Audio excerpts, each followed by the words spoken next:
Então, professor Ricardo Humberto Rocha é doutor em administração pela Faculdade de Economia, Administração e Contabilidade da Universidade de São Paulo. E desde 99 atua como professor do INSPER, onde é coordenador dos cursos de finanças de pós-graduação. Consultor da Associação Brasileira das Entidades dos Mercados Financeiro e de Capitais, consultor da Federação Brasileira de Bancos, FEBRABAN, e do Instituto FEBRABAN de Educação, consultor da Bolsa de Valores Brasileira, consultor da Associação Brasileira de Planejadores Financeiros e consultor da Fundação Carlos Chagas. Que horas que o senhor dorme? O senhor não dorme? Nossa! Não, já tem diversos livros publicados, se depois se der para dividir com a gente, né? Ele atua na área de finanças, nos temas finanças de mercado, finanças corporativas, gestão de riscos e planejamento financeiro pessoal. Diversos prêmios aí, e que ele já foi premiado em vários lugares, com várias medalhas, e atualmente colunista das revistas Veja e Veja Negócios. Parabéns. Eu conversei um pouquinho com ele, pessoal, sobre as dúvidas.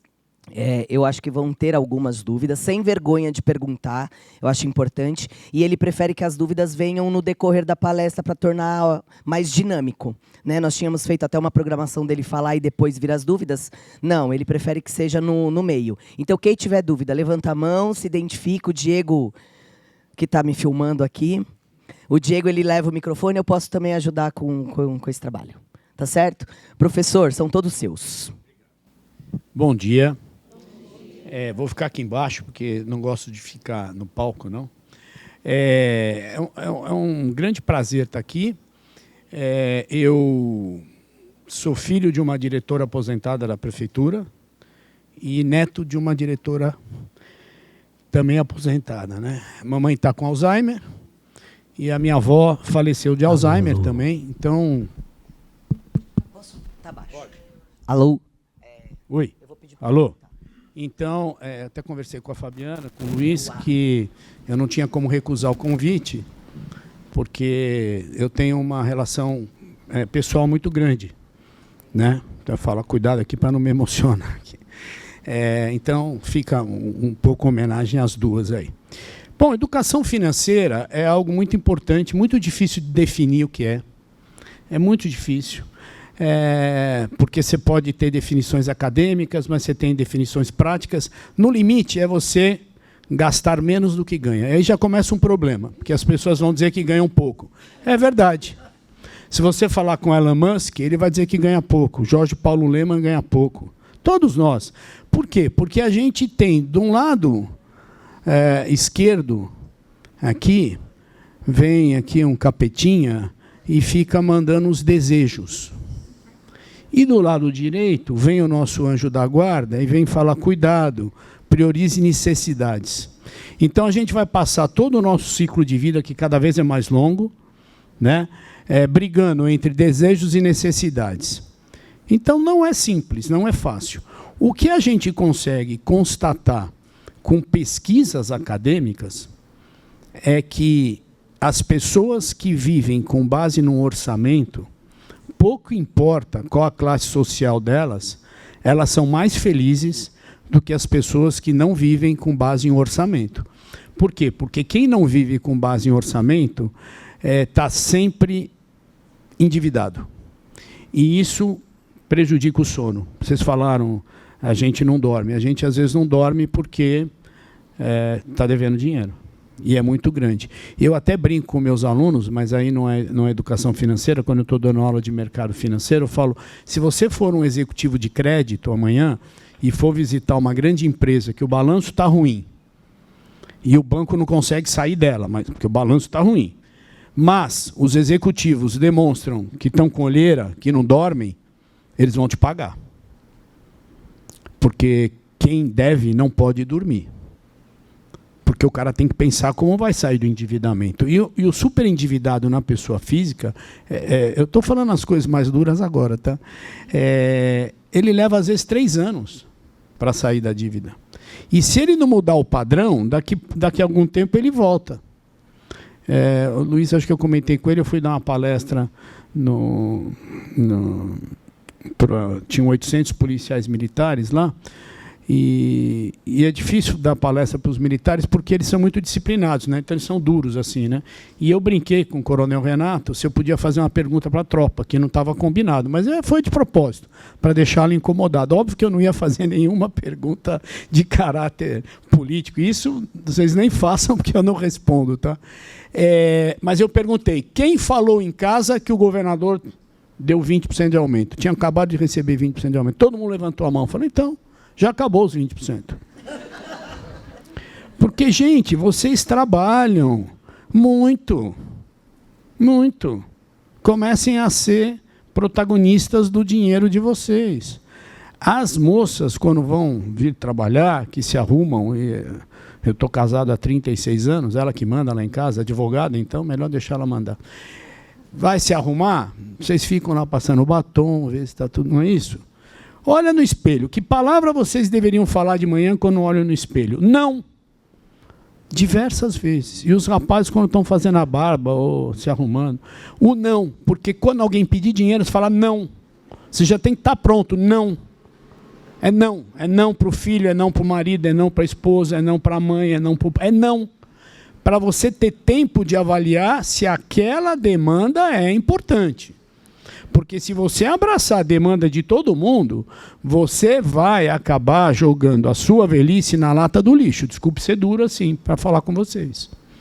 Eu tive essa conversa essa semana com a minha sogra e o meu sogro. Eles moram em Santos, estão bem de cabeça, não estão bem de saúde, não querem vir para São Paulo, é uma teimosia danada. As duas filhas não... pularam o 7 de setembro, não conseguem ser emocionalmente independentes dos pais, né?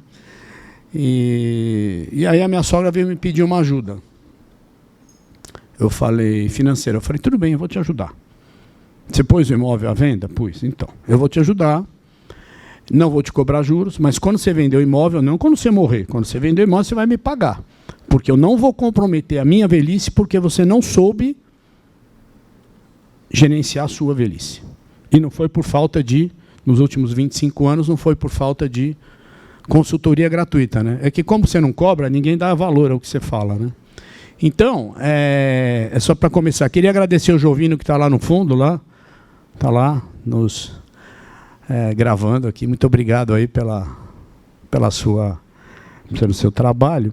E eu começo aqui, pessoal, com uma mulher no deserto do Saara. Ela é uma mulher tuareg.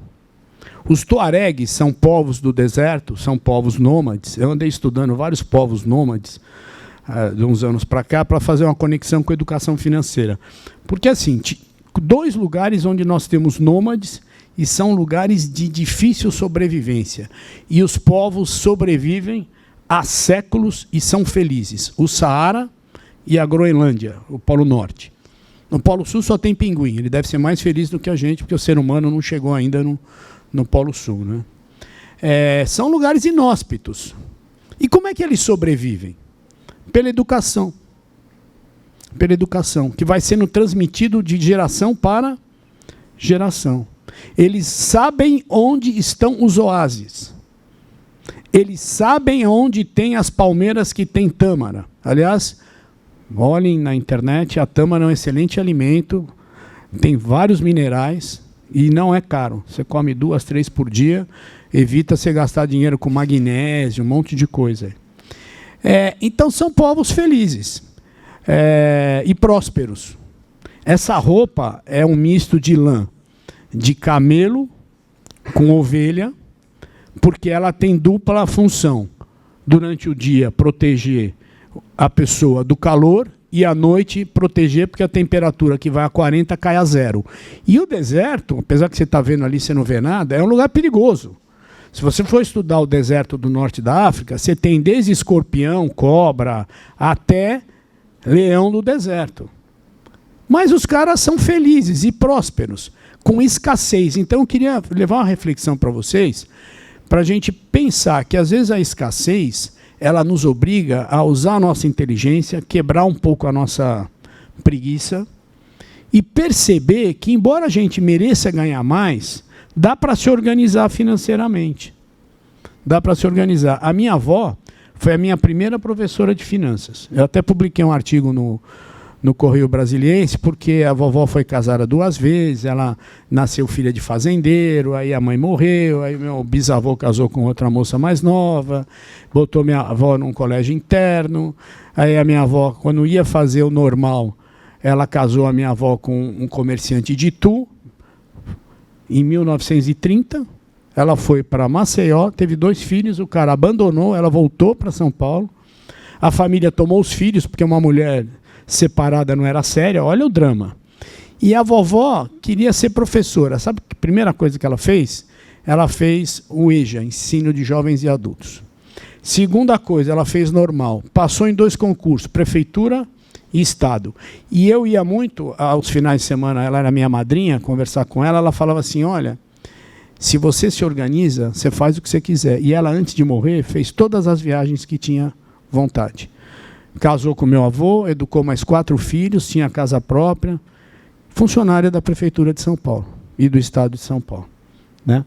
Então, e muito controlada, né? Muito controlada, assim, não passava uma vírgula, né? Ela parecia contadora, não professora. Batia até o centavo, né? Então, a gente precisa trabalhar, e vocês estão falando de orçamento, acho que é muito legal, né? Tá aí, ó, tá vendo? Eles conhecem, tá mapeado. Aliás, uma notícia interessante, né? Como está vendendo muita tâmara no Brasil, empresas turcas fizeram um acordo com empresários nordestinos e estão adaptando a tâmara turca no semiárido brasileiro, porque as condições geográficas são semelhantes, né? E aí, outra coisa que afeta muito família, né? E também o trabalho. São várias gerações. Todas juntas, tudo junto, tudo misturado, cada um pensa de um jeito. Os jovens estão assim, não gostei do que o chefe falou, vou pedir as contas. Eu faço mentoria para os meus ex-alunos, ou alunos, enfim, de graduação, e uns de MBA. Os de graduação falam, professor, estou infeliz. Eu falei, mas quantos anos você tem? Eu tenho 22. Mas estou infeliz, não gosto do que eu estou fazendo. Eu falei, a gente nunca gosta do que está fazendo, porque se eu pudesse, eu não fazia nada. Eu falo para todo mundo, e eu não tenho vergonha. Apesar que aquele comentarista esportivo é meio doidão, o Neto é corintiano, eu sou São Paulino, às vezes eu gosto de assisti-lo. E ele realizou o meu sonho, e eu, outro dia, o encontrei e dei os parabéns. Que ele comprou uma casa em frente ao Magic Kingdom em Orlando. Se eu pudesse, eu comprava uma casa, não precisava ser grande, não. E eu queria de manhã sair com minhas 2 cachorras, Dachshund, e olhar o Castelo da Cinderela. Eu não ia fazer mais nada. Mas não dá para ser assim. Então, tem que ser feliz de outro jeito, não é isso? Eu falo para as pessoas, às vezes eu faço consultoria para o cara, e tudo pro bônus eu faço, para o cara tentar sair do endividamento. Eu falo, por que você comprou esse BMW de 700 mil reais? Porque eu queria um carro assim. Então, mas você está super endividado. Vende esse carro. Minha mulher não deixa. Ou o contrário, meu marido não deixa. Eu falei, cara, era mais barato, você que é contra viajar, que acha caro, você ia uma vez por mês para a Europa, ficava 15 dias, alugava esse BMW, andava, devolvia na loja e acabou. Né? A gente tem que desapegar um pouco. A educação financeira significa também o desapego, porque só você sabe o quanto você trabalha. Então, quando você não desapega de determinadas práticas de consumo, que não são compatíveis com o orçamento atual, você está contrariando você mesmo. Né? Você não está se valorizando. Isso não é legal.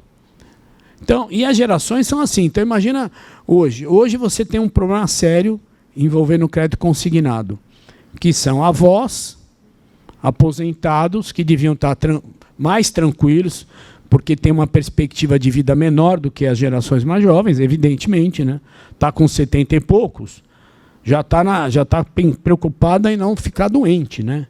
E é doente mental, porque isso que é a pior doença que tem. Eu sou curador da minha mãe, eu sou testemunha disso.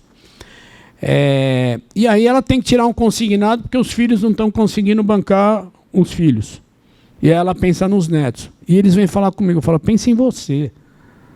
O pai não é você, a mãe não é você. Cada um cuida do seu filho, não é? Tem até uma expressão meio feia, que é quem pariu Mateus que o crie, não é isso? E é verdade. Que uma coisa é você ajudar numa doença, uma medicação.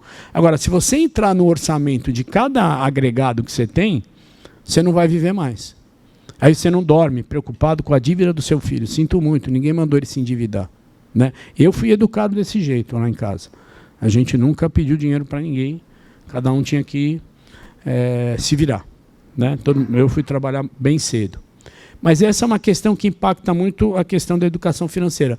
Gerações diferentes convivendo com visões de mundo diferentes. Né? E aqui, aquilo que as pessoas falam, dinheiro traz felicidade? Os estudos mostram que sim.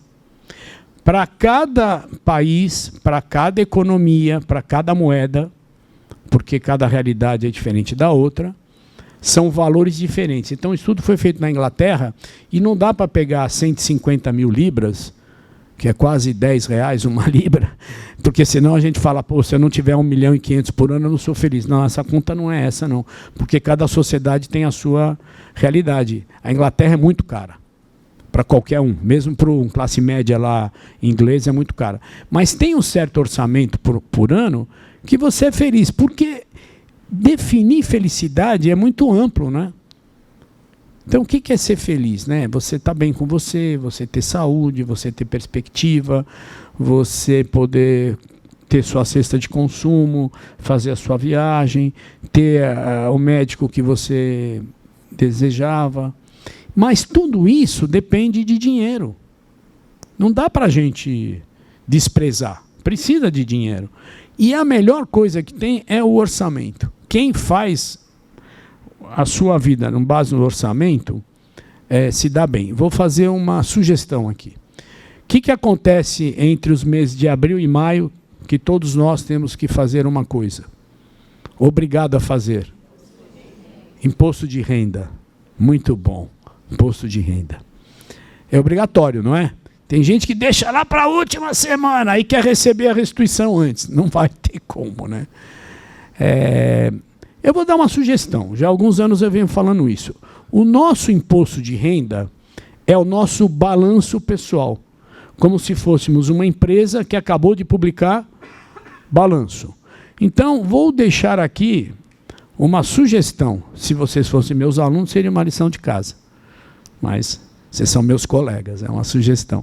Chegar no ano que vem, quando você for fazer a sua declaração de renda, pegue as 2 últimas declarações de renda e faça aquilo que na contabilidade a gente chama de análise vertical horizontal. Ou faça uma análise mais simples. Compare e comece a pensar quanto você ganhou no ano e não no mês. No ano e não no mês. Você vai olhar no espelho e vai dar uma bronca em você. Você vai dizer assim, onde é que eu gastei todo esse dinheiro? Claro que existem anos mais difíceis do que outros. Eu também sei, gente. Eu também não fico achando que a gente sabe. Mas é um exercício bom. E depois que você fizer esse exercício, coloque uma meta. Eu preciso gerar um superávit esse ano de X mil reais. Pode ser 500 reais, pode ser 300, pode ser 1.000, pode ser 5.000, pode ser 10 mil. Cada um tem a sua realidade. Mas o relevante não é o valor, é o esforço e você atingir aquele superávit. Eu tenho um Instagram, depois no final vou fazer o meu merchan aqui, e eu gravei uns vídeos, porque o que vai acontecer daqui até o fim do ano? Black Friday,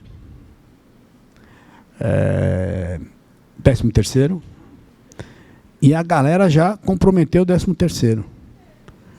Já está comprometido. E o pior, eu vou falar o que é o pior. Se você tivesse comprometido com você, com uma coisa pessoal sua, as moças, por exemplo, vão pôr um botox, fazer um negócio para ficar mais bonita ainda, trocar o carro, fazer uma viagem. Não, pior é que já comprometeu com os outros. Né? E com demanda de filho. Aí você fala para o filho, quando você trabalhar, você vai ter seu 13º. Aí você gasta o seu 13º, não o meu. Porque quando eu ficar velhinha, você não vai querer dar o seu 13º para mim. E eu estou gastando o meu com o seu. Né? Então, esses eventos, a gente precisa ter no calendário. no calendário mental, né? E se presentear, por exemplo, Black Friday, o que eu faço? Abro um fundo de investimento ou uma boa e velha caderneta de poupança, pouco importa. Porque quando a gente está nesse início de jornada, eu queria voltar outra hora para falar de investimentos. Hoje não é o objetivo de falar de investimentos. Hoje o objetivo é ser meio antipático para tentar sensibilizar vocês. É você ter uma meta de guardar, de superávit.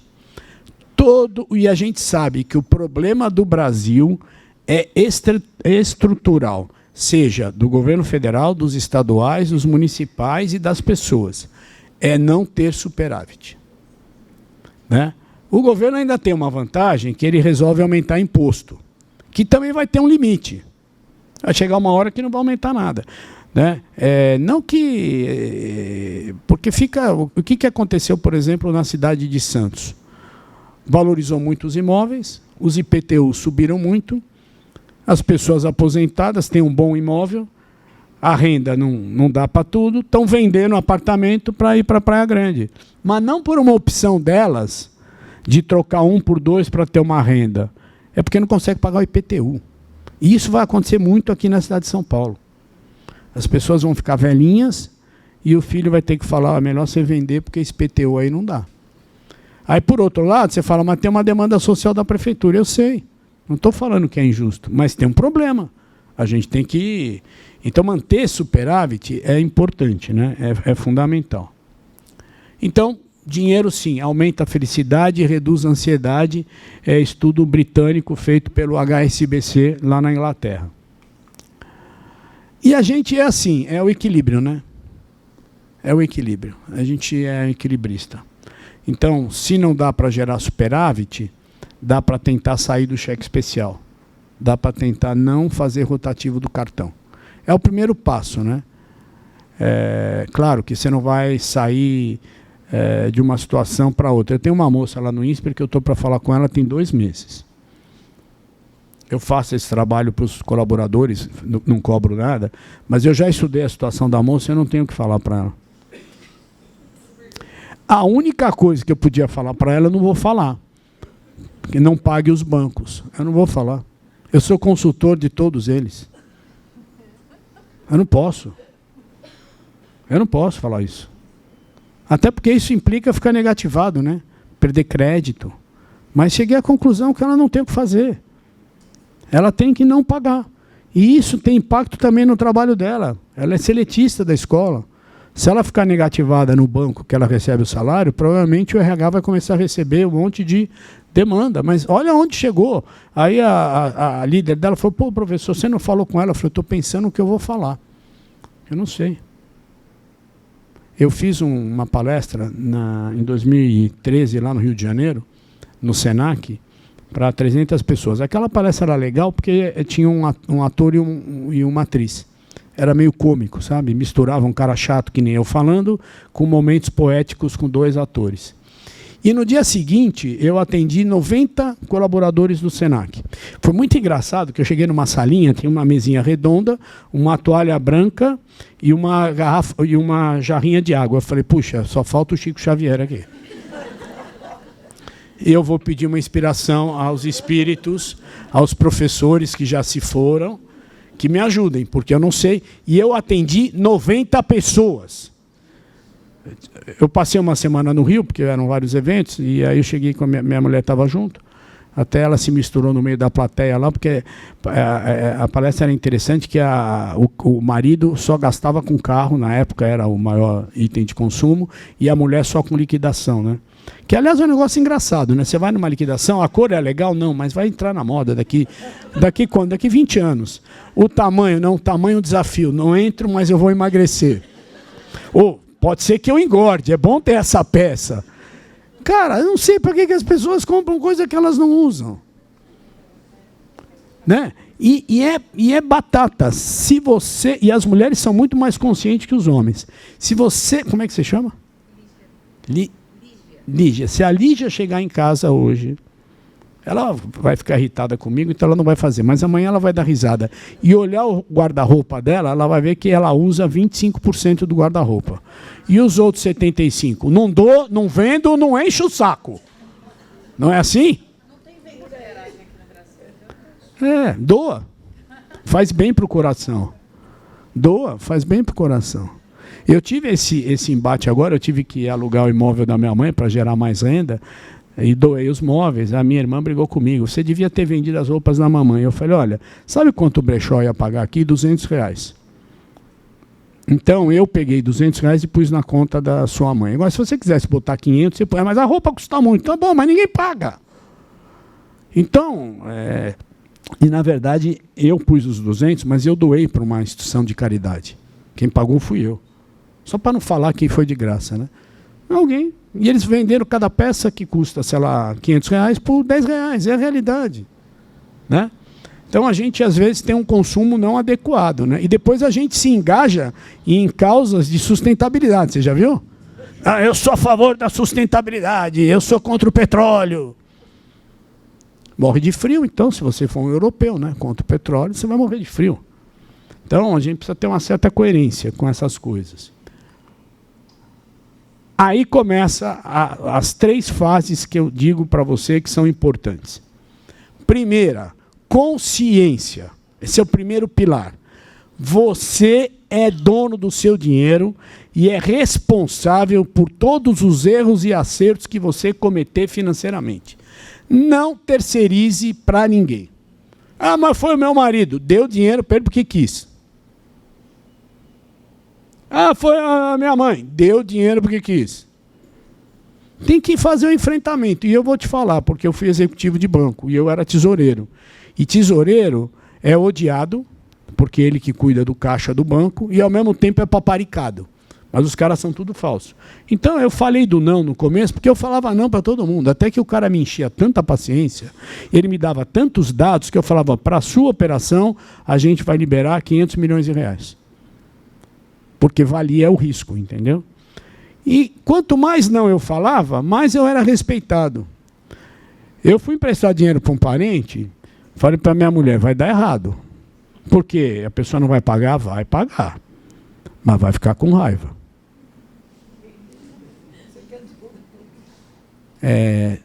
3 anos sem falar com a minha mulher. A pessoa está.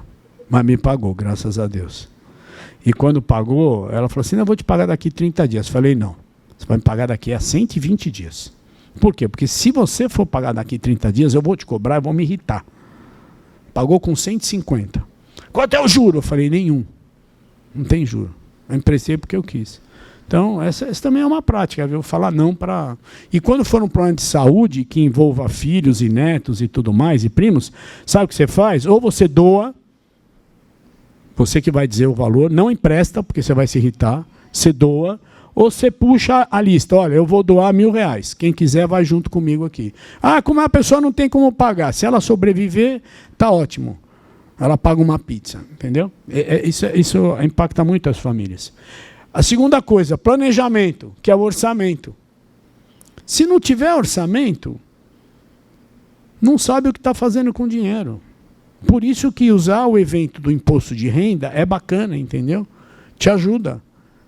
E comece a botar as metas. E eu tenho um exemplo vivo da minha avó e da minha mãe, que sempre viveram com orçamento. Que nem vocês, funcionários da Prefeitura de São Paulo, da Secretaria de Educação. Aliás, eu falei para o Luiz, falei para a Fabiana, mas quando a gente conversou online, aqui tinha um elevador antigo, não tinha? Que tinha umas... Eu sei que eu ia com a minha mãe em algum prédio da Secretaria de Educação nas minhas férias. E tinha um elevador com ascensorista. E eu tinha medo de elevador com 8 anos. Sabe como eu perdi o medo do elevador? A ascensorista percebeu, ficou minha amiga, era uma senhora, eu fiquei passeando de elevador enquanto a minha mãe estava em reunião. E depois daquela data eu adoro andar de elevador. Né? Outra coisa que a educação me influenciou, meu pai era geógrafo e advogado. Então tinha muito livro em casa, tal, e eu fui estudar finanças influenciado pelo meu pai, que queria que eu fosse engenheiro, eu queria ser economista, e acabei fazendo administração, e depois fui estudar finanças, porque eu não queria ser administrador, eu queria ser economista. E foi lendo o Estadão lá no 1971, 72, com 10 anos, porque o Brasil, naquela época, era a China. O Brasil crescia 8% ao ano. Então, eu me interessava muito pelas pautas de economia. Né? Hoje a gente vê que as famílias não leem mais jornais, e se o pai não lê, o filho não vai ler. Ah, mas eu leio o jornal no celular. Desculpa, não lê. Então, uma outra dica de educação financeira para a família, quem tem filhos já adolescentes. Pega no domingo, para você não ter briga ideológica, compra o Estadão e a Folha.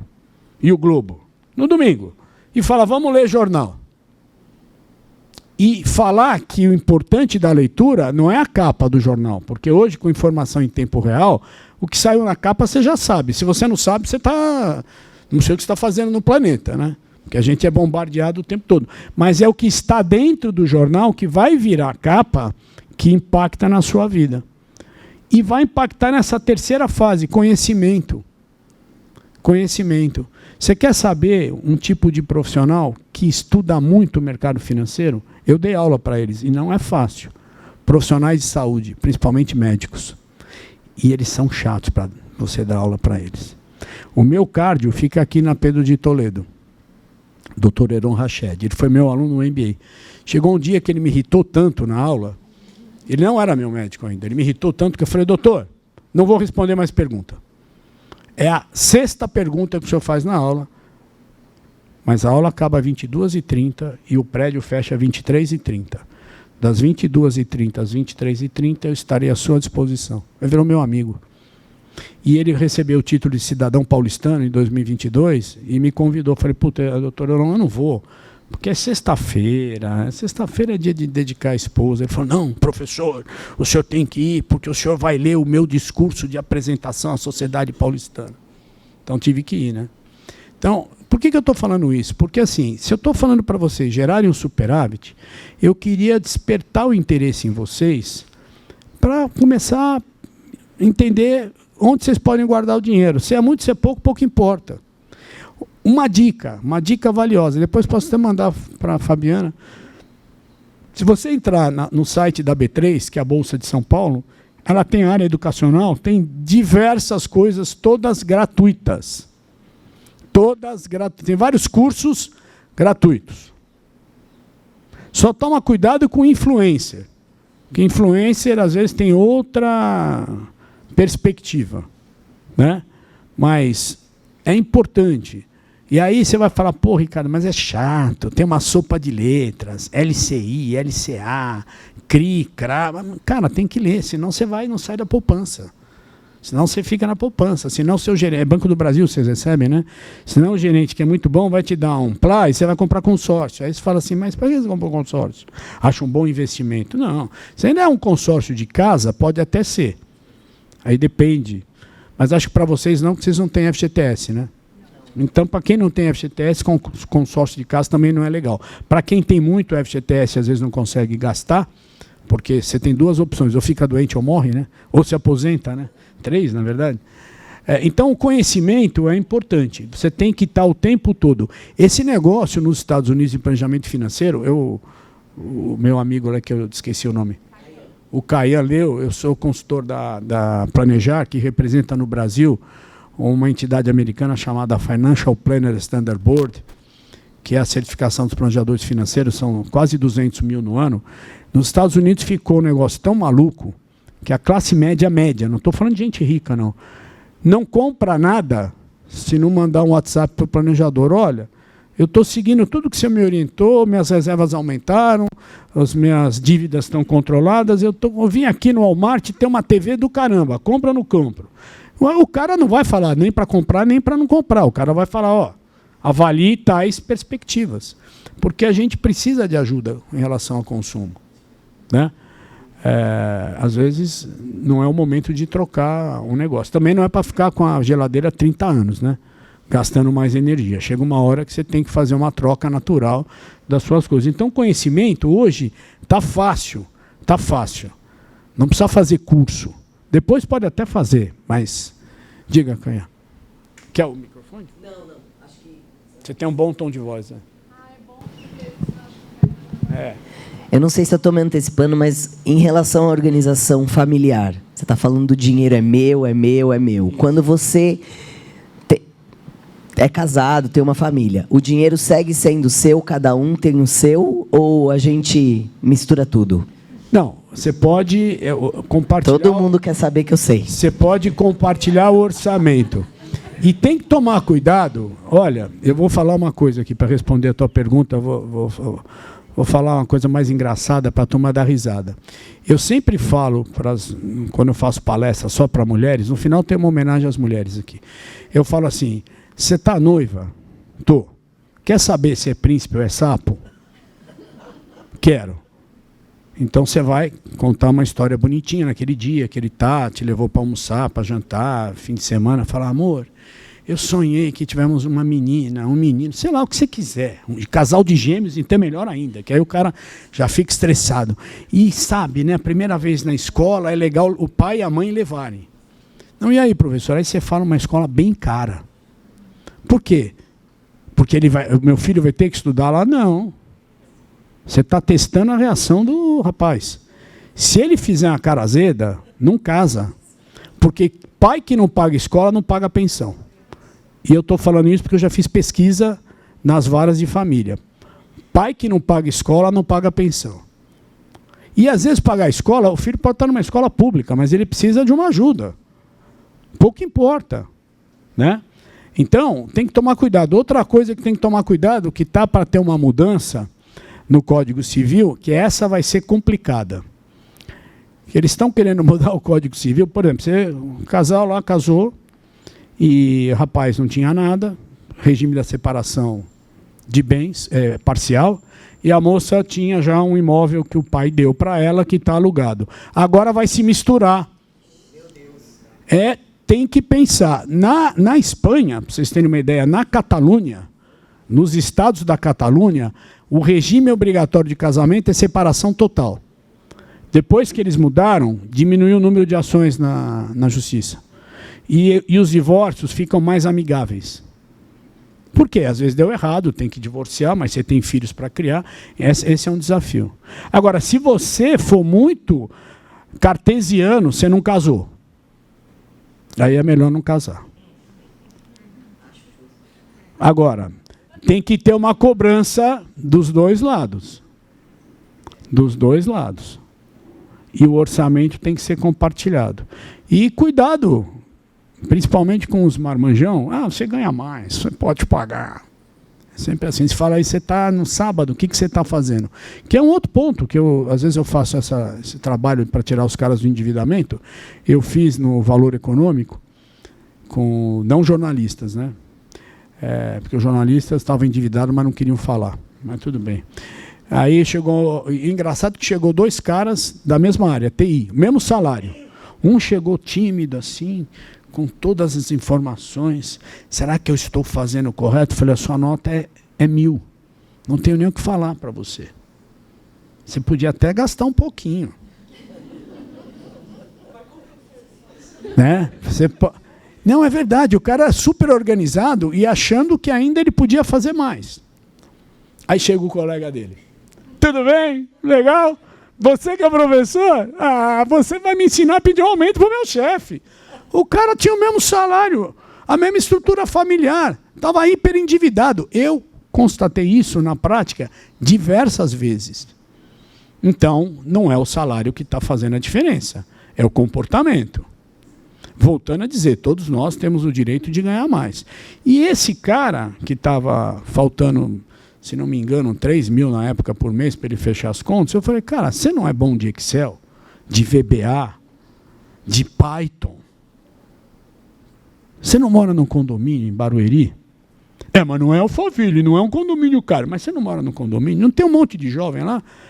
O que você quer que eu faça? Que você dê aula particular no sábado, cara. A 200 pau a hora. Peraí, se eu trabalhar 5 horas no sábado, eu ganho 1.000 vezes 4. Eu falei, os 4.000 que está faltando. E eu falo para você, eu não tenho dó de falar para as pessoas, trabalhe mais. Eu falo, é duro, é antipático. Porque o cara às vezes não se atentou, então você tem que dar uma cutucada. Trabalhe mais. Eu falei para o meu irmão, reclamando da vida, eu falei, cara, mas sexta-feira você chega do escritório lá da imobiliária às 5 da tarde, abre cervejinha, sábado e domingo você fica cozinhando bacalhau, camarão, gastando. O que você gosta de cozinhar? Por que você não abre uma cozinha? Você quer que eu trabalhe no fim de semana? Ou então para de reclamar, ué. Percebeu? É assim, é desse jeito. Mais perguntas? Por favor. Só fala o nome, por favor. Que bom, eu estou gostando que a turma está... Meu nome é Karina. Oi, Karina. Tudo bem? Na verdade, eu queria saber assim, mais ou menos uma reflexão, porque assim, eu sou de uma geração que a gente pegou uma parte com internet, né, e a outra parte sem internet. E aí o que eu observo, que eu acho que uma das questões assim que a gente vê da questão do consumo, é que a gente acaba se comparando muito com o outro. E a questão das redes sociais acaba criando necessidades que você às vezes não tem, que não cabe na sua realidade, né, mas por você ficar observando, né, os influencers, enfim, acaba aquilo gerando necessidades que você acaba que não tem. E eu vejo que quando eu era mais jovem, que a gente não tinha esse mundo, né, para ficar comparando, eu acho que a gente tinha um pouco mais de consciência, nossos pais também. Eu queria saber se você observa isso também. É muito pertinente, obrigado pela pergunta. Eu vou começar respondendo, dizendo o que eu falei. Eu fui comprar um tapete desses comuns que não derrapam, porque a minha cachorrinha teve um problema de coluna, quase ficou aleijada, aí gastei uma puta grana, porque senão a cachorra ia morrer, né? E ela não pode escorregar. Aí eu fui na loja, é uma loja lá perto da minha casa que tem tapetes. Aí eu fiquei conversando lá com o vendedor de tapetes. Falei, sabe, eu aprendi a gostar de tapetes por causa da minha mãe. Porque a gente, quando ia... E eu associo sempre uma loja de cortinas e tapetes com uma coisa positiva. Porque era melhorar a casa no fim do ano, preparar a casa para o Natal. Então você vai gerando uma memória afetiva. E aí eu fui aprendendo a gostar de tapete. Depois, por conta própria, eu fui estudar tapete no mundo inteiro. É um hobby. Porque você ia no local. E você indo no local, você se contaminava menos pelo consumo. Porque você pegava no tapete, ou você ia ver a roupa, aí você olhava.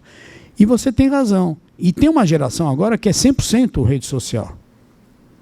E o Luiz vai entender o que eu vou falar, que eu falo para eles, olha, você joga videogame? Jogo. Então, lá no videogame, se você morrer, você dá um delete e começa de novo. Aqui na vida real, se você morrer, você está morto. Porque as pessoas não fazem essa associação. Né? Então, como é que a gente mitiga isso? Porque isso é um desafio. Em finanças, os influencers estão sendo acompanhados. Então, ou eles foram obrigados a tirar o que a gente chama de certificações profissionais. Então, por exemplo, para alguém falar se Banco do Brasil está caro ou está barato, publicamente, né? Ação. Se Petrobras está caro ou está barato. Se qualquer ativo alguém deve comprar ou não, ele tem que ter uma certificação da Associação dos Analistas e ele é responsável pelo que ele escreve ou porque ele fala, podendo ser punido. Então, a gente já conseguiu, parte dos influencers se certificaram, então, ao serem certificados, se eles falarem bobagem, eles vão tomar na orelha, inclusive podendo ter penalização por conta da Comissão de Valores Imobiliários. Agora, a gente tem que educar do lado de cá quem usa a rede social para usar da maneira correta, né? Porque também não dá para você querer regular a rede social. Isso aí, uma época regularam, num dos meus clientes, regularam usar celular. Eu era consultor, ainda sou. Professor, quando o senhor vier aqui, celular desligado. Falei, tá bom, tudo bem, não tem problema. Sabe onde os funcionários usavam o celular? No banheiro. Cara... Aí resolveram que é melhor deixar o celular, porque se alguém falar algo que não deve, o outro escutou, não é? Assim, não... E depois o outro fica registrado, né? Se você amanhã tiver uma prova de uma quebra de sigilo, está registrado. Você pede a quebra do sigilo telefônico, né? Então, é muito difícil, mas a gente tem que partir para isso. O outro desafio que a tua pergunta me inspira. Qual é o futuro da leitura? As editoras no Brasil estão em crise. Tem muitos lançamentos por ano. Eu já lancei vários livros. O meu primeiro livro, lá em 2002, eu vendi 50 mil exemplares. Nunca mais eu vendi 50 mil exemplares. Não se vende. Quando você vende por ano 2 mil, o cara te bate palma. As pessoas não leem mais. No Brasil, isso é muito forte. Se eu perguntar aqui quem matou Odete Roitman, muita gente vai me dar um palpite. Outro dia eu fiz... Karina, né? Eu fiz um evento lá no INSPER, que acabou 10 da noite, dia 17, com 200 pessoas no auditório. E quando acabou, além de eu agradecer todos que estavam lá, me ouvindo, e todo mundo que participou, eu falei, olha, eu estou super feliz hoje pelo evento, por vocês, mas principalmente porque num país onde vale tudo, segurar 200 pessoas fazendo pergunta até às 10 horas da noite é sinal que o Brasil tem conserto. Não que eu seja contra a novela, não sou contra a novela. Mas a gente é muito televisivo. Você quer ver? Eu gosto de uma frase para inspirar a vida das pessoas. A frase é assim: a salvação é pelo risco, sem o qual a vida não vale a pena. Uma ucraniana judia que adotou o Brasil, chamada Clarice Lispector. Sabe onde ela é best-seller? É só você pegar um voo, 2h40, desce em Buenos Aires, você vai em qualquer livraria em Buenos Aires, pergunta, está vendendo bem Clarice? Vende livro de Clarice Lispector todo dia. Aí você vai me dizer, mas Argentina, o que tem de diferença do Brasil? A gente está isolado culturalmente também. Você quer ver como a gente está isolado? Eu vou pedir para você fazer um exercício em casa. Você vai chegar em casa, quem tiver filho, melhor ainda, dá para o filho fazer, a filha, pega o mapa das Américas, traça uma linha reta do sul dos Estados Unidos para baixo. Passa em cima das Américas? Não, está no oceano. Porque as Américas, do centro para cá, estão deslocadas para a direita. Então a gente tem um isolamento, e não é só da língua. Da língua não dá para dizer, porque a Europa fala diversas línguas e todo mundo fala inglês na Europa. Essa foi a solução. Vocês sabem por que na Índia todo mundo fala inglês? Quem me falou isso foi uma indiana. Meu filho foi fazer PhD nos Estados Unidos, eu fui lá, conheci um professor indiano, casado com uma indiana, cada um de um cantão diferente. Eu falei, mas é da colonização? Ele falou, não. Pela colonização inglesa, a gente tinha raiva dos ingleses, a gente não queria aprender a falar inglês. Até que a gente percebeu, já que a gente era colônia, que cada estado falava um idioma muito complicado. E que o único jeito da gente se juntar para promover a independência da Índia, era todo mundo falar a mesma língua. E não chegamos num acordo com as línguas locais. Então falamos o inglês. Então esse isolamento para nós é ruim. A gente não fala nem espanhol, numa América que todo mundo fala espanhol. Né? Que essa é uma crítica que eu faço a toda a educação brasileira. O ensino de espanhol tinha que ser obrigatório. Né? Aí você pega um técnico... Agora está cheio de técnico argentino no Brasil, né? Aí a televisão traduz o que o cara fala. Falei, cara, aí o brasileiro nunca vai aprender nada. Deixa o cara falar o espanhol dele. E quem está ouvindo, que curta, que vá atrás, que até com a internet hoje, né? Então os desafios são grandes. Mas saiba que a gente está tentando regular os influencers. Como é que a gente trabalha esse dilema que você colocou? Daria para escrever um mini caso de Harvard aqui. Educação. E aí a educação é dos filhos. Né? Não delega para a escola. Escola é formação, minha opinião. Imagina. Meu nome é Cília. Eu estou na prefeitura só há 33 anos. Pouco tempo. Né? E eu fui gestora há muito tempo de escola. Eu não trabalhava não só com a verba, mas também a gente tinha acesso às folhas e de pagamento. E o que a gente observava nas folhas? Empréstimos consignados, e não muitas vezes empréstimo para comprar um bem, então seria um empréstimo só, mas seriam vários empréstimos, pequenos, mas muitos. Então a gente observava que 70%, 80% de todos que estavam na escola recebiam muito pouco. Verdade. Porque realmente a folha estava com vários picadinhos. E é complicado.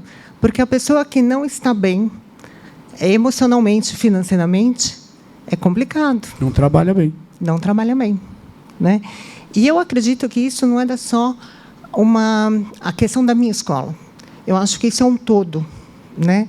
A questão de você estar se endividando pelo fato de ser muito fácil hoje conseguir um consignado. Você precisa do dinheiro e o acesso é fácil. Então isso você não mesmo. pensa duas vezes. E esquece de ver os juros tão altos. Isso. Né? Então, complica bastante isso para todos. É uma questão realmente cultural, eu acredito. Não, você tem razão. Por isso que iniciativas como essa são importantes. A gente, às vezes, passa que é um pouco antipático, mas a gente está batendo um papo como se eu tivesse convidado vocês para comer um churrasco, que seria mais agradável. Meu colega lá que está filmando estaria comendo um churrasco, né? Não estaria tomando caipirinha, porque, por enquanto, não dá para saber a origem das bebidas, aí está perigoso. Mas o que eu vou te falar? As pessoas, outro dia um cara falou para mim assim, não, porque a China vai passar os Estados Unidos. Eu falei, é verdade. Daqui 20 anos, talvez menos, o produto interno bruto chinês vai ser o maior do mundo. E o segundo vai ser o indiano. Porque eles têm 1 bilhão e pouco de pessoas, gente. Não dá, eu não consigo pensar o que é 1,5 bilhão de pessoas. Eu já tentei. Assim, não consigo. E os americanos serão o terceiro. Bom, hoje,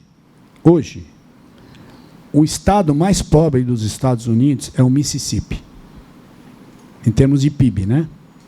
O PIB do Mississippi, per capita, é maior que o PIB do francês. Então, daqui 20 anos, quando os Estados Unidos forem o terceiro PIB do mundo, em tamanho, eles terão ainda um PIB muito maior per capita. E eu estou falando isso, tira ideologia, pelo amor de Deus. É assim, a gente tem que encontrar uma vocação no Brasil de crescer a renda das famílias. Porque a gente está envelhecendo. A nossa pirâmide está invertendo. E a gente está se tornando um país velho e de renda baixa. Não vou falar que é pobre, mas de renda baixa, nem média. Então passa um desafio. Enquanto esse desafio não vem, educação financeira. Agora, ao mesmo tempo, Cecília, né? Cília. Ah, Cília, desculpa. Ao mesmo tempo, eu gosto de dar alguns exemplos. O rapaz que trabalha no meu prédio lá, o Luizinho, que é o faxineiro, que leva o lixo, embala o lixo e tal, o lixo reciclável, ele com o irmão montaram uma firminha de vender lixo reciclável. Eles têm uma Kombi. Até falei que eu ia abrir uma vaquinha lá no prédio para ver se o cara compra um carro mais novo. Eles estão criando 10 filhos. Eles vendem lixo. Eles foram buscar prosperidade na venda do lixo. Então, por um lado, a gente tem vários casos de pessoas que souberam superar o orçamento baixo, mas é um desafio, eu concordo com você. Por um lado, se a gente também não deixa o cara tomar o crédito, né? Agora, tem que ter a consciência do crédito, né? Tem uma moça que trabalha em casa, tem 30 anos, que ela falou assim, esse mês aqui fez 30 anos. Ela foi nossa colaboradora há muitos anos, depois meu filho casou, foi embora, ela é a nossa faxineira. Eu falei para ela assim, Vera Lúcia, você lembra quando você entrou aqui 30 anos atrás? Que o salário mínimo acho que era 300 e poucos reais? Lembro, então. O que eu falei para você? Você falou que se eu quisesse, te autorizasse, R$50 do salário, você ia abrir uma caderneta de poupança em meu nome e ia colocar todo mês. E depois, o que eu fiz? Na medida que o salário mínimo aumentou, você falava que, olha, vamos começar agora com 100 e tal. Pois é, eu fiz essa conta para você. Você teria hoje R$120 mil. Porque os 30 anos passam. Então, eu sei que não é fácil, mas passam. Você quer ver uma coisa interessante que aumentou a renda das faxineiras? As faxineiras originalmente eram o quê? O nome eu acho horrível, eu falo colaboradora, empregada doméstica, não é? É horrível o nome. Lá no governo da presidente Dilma, com boa intenção, ela criou custos para as famílias. A família não é uma empresa, né? Por exemplo, eu recolhia os 8% de FGTS dela, e aí eu decidi mandar ela embora quando ela deixou de ser empregada, porque senão aquele dinheiro ia ficar lá. Nem ela ia receber, nem eu. Falei, Vera, vou te dar um prêmio, eu vou te mandar embora, você leva a multa. As famílias que recolhem FGTS com a multa do seu colaborador, quando o colaborador some ou pede as contas, fica lá o dinheiro parado. Bom, ficou caro ter empregada, não ficou? O que aconteceu? Elas perderam o emprego. Aí o que aconteceu? Todo mundo quer uma o quê? Faxineira. Quanto custa uma faxineira em São Paulo? Oi? Tem faxineira aí, 200 está barato, hein? 200, se você paga 200 ou menos, trate ela bem. Só que aí ela ganha 200 por dia, 5 dias na semana, ela está ganhando 4 pau. Não que seja muito, mas ela ganhava um salário mínimo. E a minha, pelo menos uma coisa eu fiz, eu recolhi todo o INSS dela. Quando ela se tornou faxineira, eu descontava dela, mas eu recolhi o INSS. Ele se aposentou com R$ 1.700. Mas se endividou.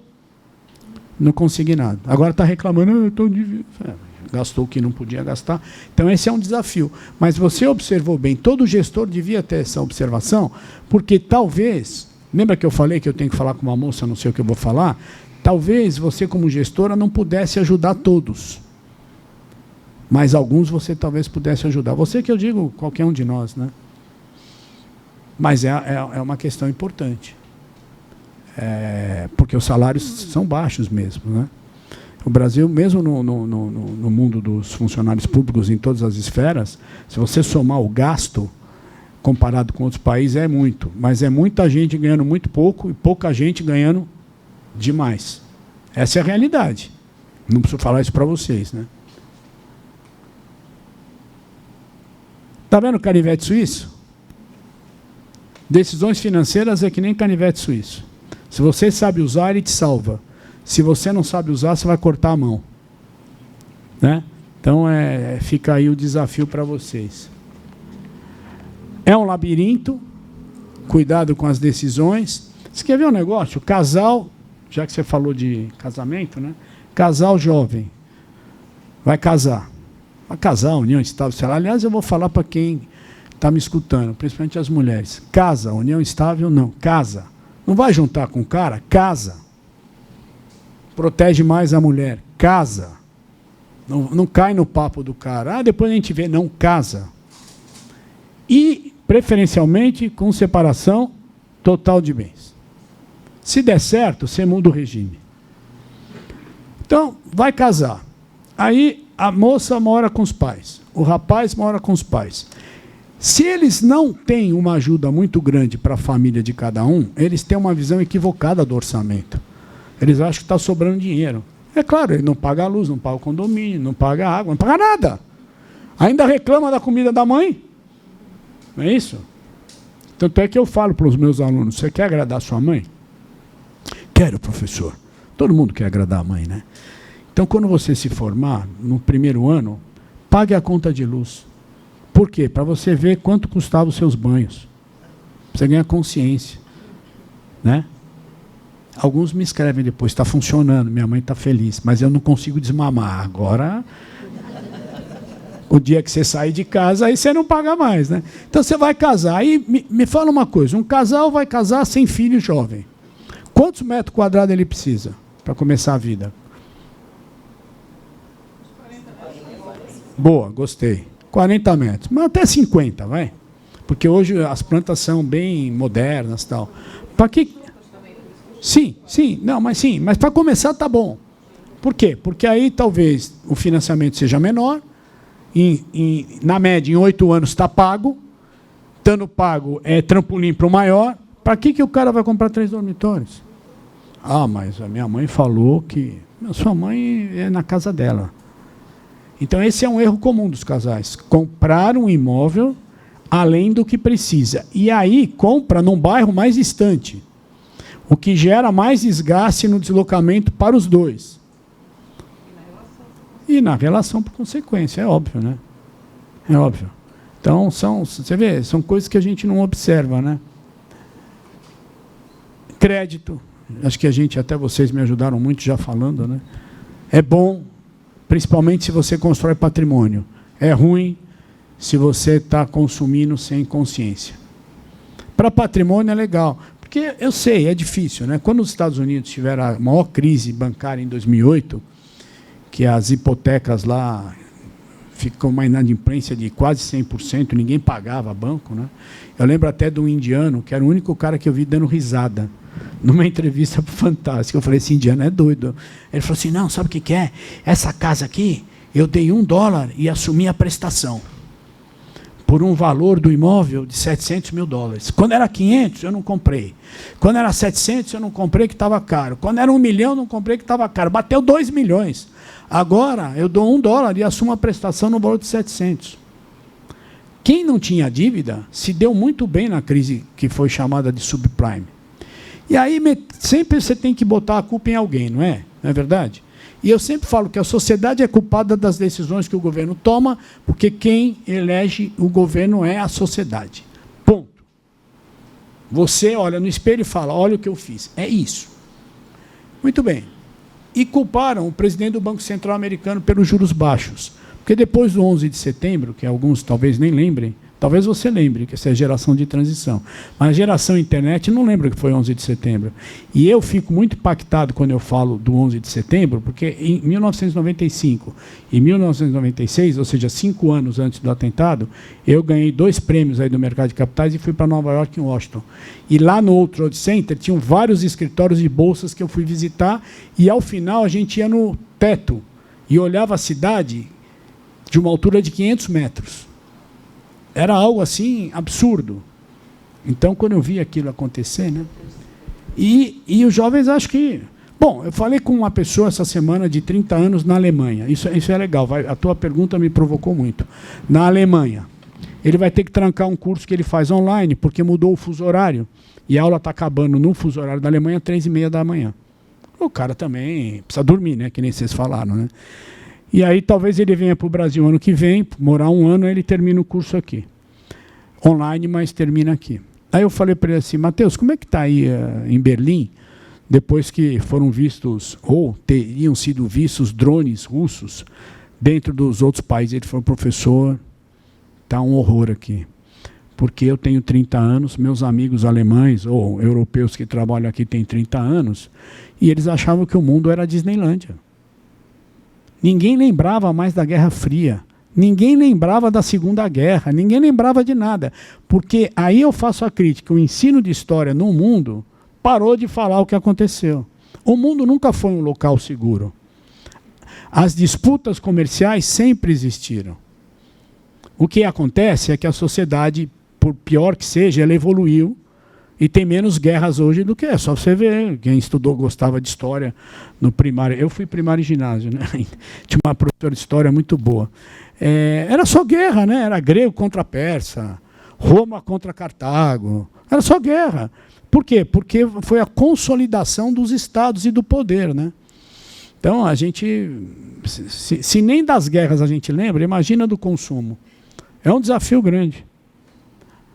Vou colocar a sua questão numa próxima coluna minha de Veja e menciono que a pergunta saiu aqui da prefeitura, tá? Então, equilíbrio, felicidade, segurança, estabilidade, contentamento, propósito, legado. O dinheiro te permite tudo isso. Tudo isso. E eu falo para todo mundo. Nem todo mundo é obrigado a concordar comigo, hein? Então, democracia total. Além da educação, se puder, deixe algo para seus filhos, para que a geração deles já tenha um trampolim maior que o seu. Porque o exemplo será para os netos, bisnetos, e um dia, eu acredito, eu sou católico, acredito muito que a gente vai para algum lugar, né? Algum dia você espiritualmente saberá que seus bisnetos são homens e mulheres ricas, porque foram educados e são prósperos. O legado ajuda. O legado ajuda. Ah, não deu. Tá bom, aí é diferente. Mas não seja pão duro. Não seja egoísta. Por isso que é melhor economizar o 13º e deixar uma herança do que gastar o 13º e não deixar nada. Além da educação, porque herança sem educação também não funciona, né? Esse é o ciclo de vida. Ninguém morre mais. No Brasil tem 200 pessoas acima de 100 anos. Eu vi, essa semana eu vi entrevista, acho que no Bom Dia São Paulo, a senhorinha fez 114. O marido dela, cara, morreu, ela tinha 65. Por isso que ela é feliz. Boa! Boa, gostei. Dá uma nota de participação para ela, nota 10. É isso mesmo, é isso mesmo. E isso aqui tem implicações, né? Depois eu vou mandar uns artigos para a Fabiana aí. Se eu mandar o meu último da coluna de Veja, quando você acessa, é de graça, tá?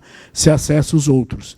E eu fiz um artigo muito duro, que é um pouco viver essa situação de curador de uma mulher com Alzheimer, que é o impacto nas famílias. Olha, juiz não sabe o que é doença degenerativa mental, promotor não sabe, os filhos se negam a acreditar, a educação financeira não existe. Então é um horror. Eu estou vivendo isso. Eu estou com 5 processos na justiça e sou curador da minha mãe. Estou tentando recuperar o dinheiro que uma pessoa roubou dela. E quase apanhei no fórum na audiência. Falei que eu vou escrever uma novela depois. É assim, atenção, seus pais correm perigo, os companheiros. A lei do idoso gerou na justiça uma visão que filhos são ruins, companheiros são bons. Filhos podem ser bons, podem ser ruins. Companheiros nem são bons. Companheiros ou companheiras nem sempre são bons, né? Então é terrível o negócio. Mas é uma realidade. Então, o que acontece? Teoricamente, até os 60, você está mais produtivo. Agora, o que vai acontecer com essa pirâmide invertida nossa? Você tem quantos anos, Cauê? Não aparenta, hein? Eu ia falar uns 30 e poucos. Tá bom. Você está na prefeitura há quanto tempo? 18. Sua formação? Educação física. Ótimo. Depois você fez pós? No quê? O professor é chato, né? Mas depois você fala para ele lá no INSPER, lá que eu vou vender um curso de pós para ele lá no INSPER. Lá. Tem um curso lá que chama MBM, que tem a sua cara. É. Vai lá tomar um café, é de graça. O café você não paga. Eu pago. Então, para os mais jovens, você também que é da transição, quem tem menos de 50, porque os que têm mais de 50 não adianta eu falar, porque ou eles já sabem ou eles não vão acreditar. E eu não vou perder meu tempo, porque eu vou ser antipático e eu não quero.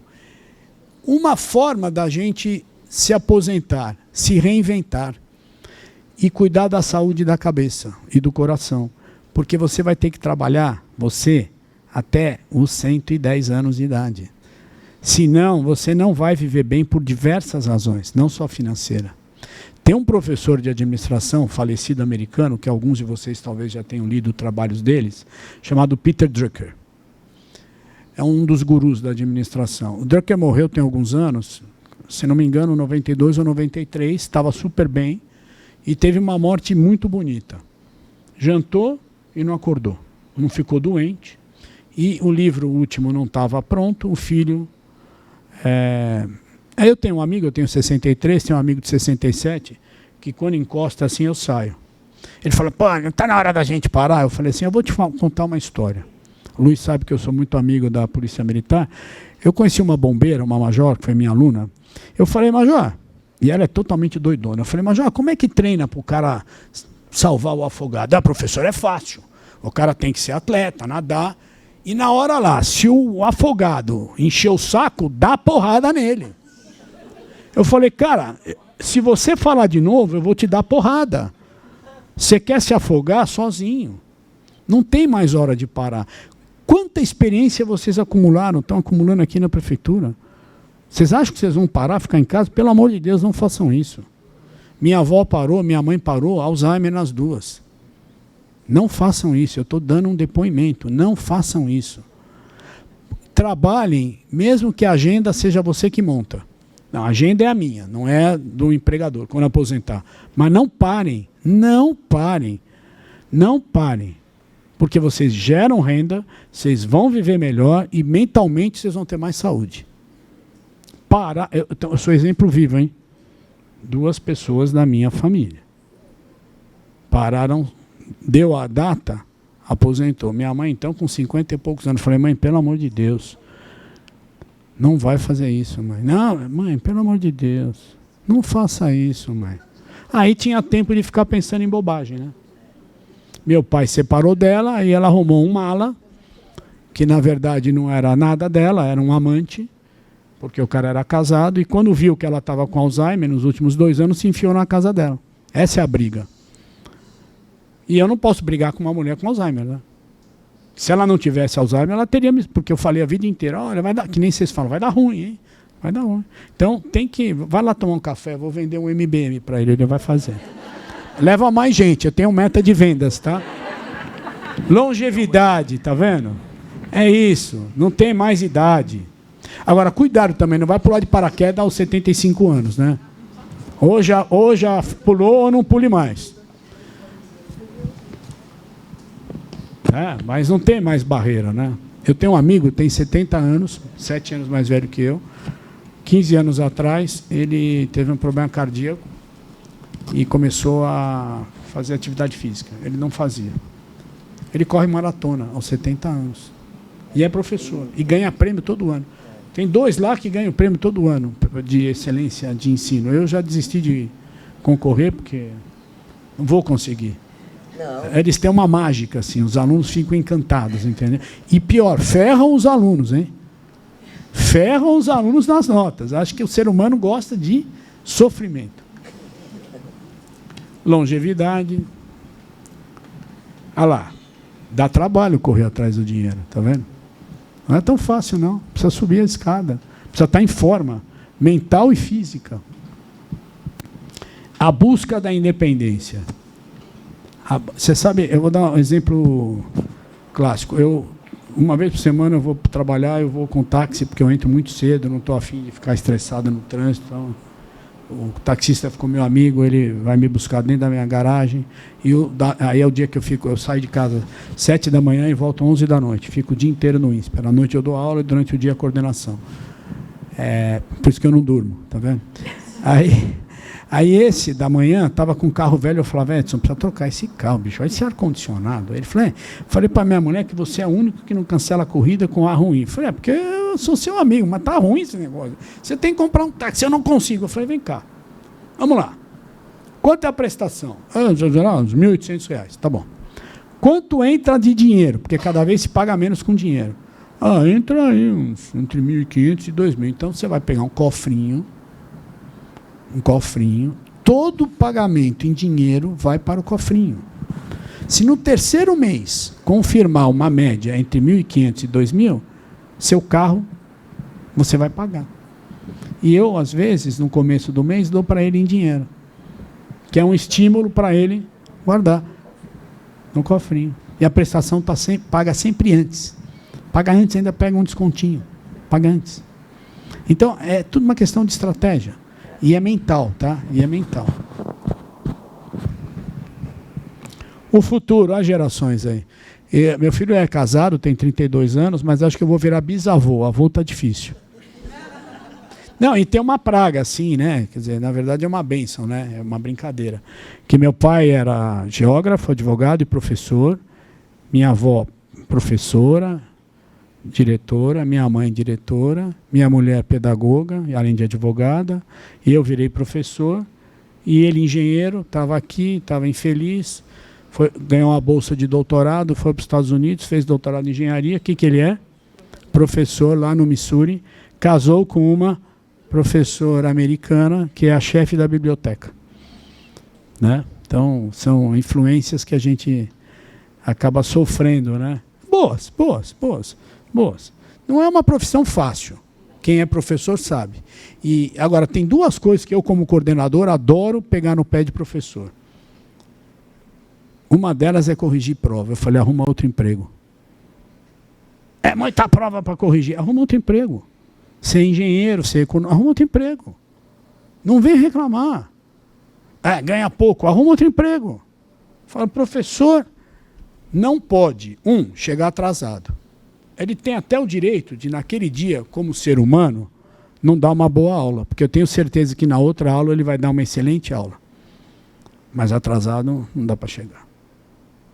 E também reclamar de prova, arruma outra profissão. Isso aí eu já falo para os caras, porque a gente está num dilema lá, tinha uns caras fazendo prova online. Eu falei, prova online, como o aluno está no computador e você não consegue desligar ele da internet, ele está colando. Mas eu tenho que corrigir 75 provas. Pede as contas. Faz outra coisa. Professor que não corrige prova, não dá, né? É intrínseco à profissão. Falei, mas você gosta em janeiro que você não dá aula e ganha salário, né? E a gente é uma das poucas escolas no Brasil que não faz ninguém ir lá no recesso assinar a pauta, que a maioria faz. O cara tem que ir, eu tenho uns amigos mackenzistas, eles têm que ir lá no Mackenzie só para assinar. Senão não recebe o salário. Isso é judiar do cara, né? Muito bem. Como é que... Quem pintou esse quadro? Isso aqui é para as mulheres, tá? É a minha homenagem às mulheres. Esse quadro é do Pedro Américo, pintado em 1888, na Toscana, um ano antes da República, a pedido de Dom Pedro II. Dom Pedro II cresceu escutando as histórias do pai, Dom Pedro I, que é um cara que é pouco reverenciado no Brasil e muito reverenciado em Portugal. Em Portugal é Dom Pedro IV. O coração dele está na cidade do Porto e o corpo dele está no Museu do Ipiranga, a pedido dele. Ele se dividiu. Então ele escutou as histórias do heroísmo do pai. E aí foi o monarca mais longevo, dizem aí os cientistas políticos, o melhor monarca do século retrasado. Então ele pede para pintar o quadro, que se chama Independência ou Morte. Eu falo que não é grito do Ipiranga, ninguém gritou no Ipiranga. A tropa não tinha esses cavalos bonitos, porque o local, os cavalos teriam quebrado a pata. Então eles estavam em mulas, em burros, que eram mais apropriados ao local. Muito bem. Como é que chamava a mulher de Dom Pedro? Leopoldina. Ela era austríaca, parente do Napoleão, casa dos Habsburgo, falava 8 idiomas, era estrategista, lutava esgrima e andava a cavalo. E em 1822, uma grande estrategista, ela escreve uma carta ao marido e diz: porra, faz a independência. A independência do Brasil não foi o grito do Ipiranga, foi o grito da Leopoldina. Então, isso aqui fica sempre uma homenagem às mulheres. Vocês podem o que vocês quiserem. Não acreditem no machismo. Acreditem em vocês. Né? Porque o Brasil nasceu sob a inspiração de uma mulher. Inclusive a bandeira, a primeira bandeira brasileira, costurada pela imperatriz, futura imperatriz. Né? E eu acho que isso é um ponto que não é ideológico, mas que a história do Brasil deveria contar para os jovens. Nós nascemos da influência de uma mulher austríaca em cima de um nobre português, que era esportista e era um grande lutador, um grande estrategista militar, e a mulher era a cabeça, tá vendo? O homem era o corpo físico, ele era muito bom soldado, Dom Pedro, ele ia nas batalhas, até tomava mais risco do que deveria, foi ferido várias vezes. E lá em Portugal, sabe por que ele é herói? Porque quando o Dom João volta e morre, o Dom Miguel, que era o irmão do Dom Pedro, ele assume. E ele fecha o Congresso Português. E Dom Pedro é chamado e luta contra a Marinha e contra o exército português com o povo da cidade do Porto. Vence a batalha e restabelece a democracia. Por isso que ele é herói em 2 países. Por isso que no leito de morte ele fala: meu corpo fica lá, meu coração fica aqui. Então essa é uma homenagem para vocês, tá? E está aqui minhas redes sociais. Agora temos alguns minutinhos. Perguntas aí, por favor. Críticas, podem meter o pau, fique à vontade. Tem os haters, né? A gente está... Não é verdade? Os haters. Ah, você falou isso, professor. Você falou aquilo. Oi, você é? Eu sou a Suelen. Oi, Suelen. Assim, eu fiquei muito feliz com a palestra, né? Assim, queria agradecer, porque é um assunto... Eu que agradeço a oportunidade. Obrigada. Que eu já vivencio há alguns anos, né? Eu passei por uma situação financeira de estar com alguns consignados e tudo mais. Eu queria mudar aquela situação, né? Diferente da história de algumas outras pessoas, né? Meus pais, eles não tiveram essa educação financeira formal, né? Até porque eu acho que, de repente, é a realidade da maioria das pessoas, que, mesmo pobres, elas são consumistas, né? E não Sim. se entendem como consumistas.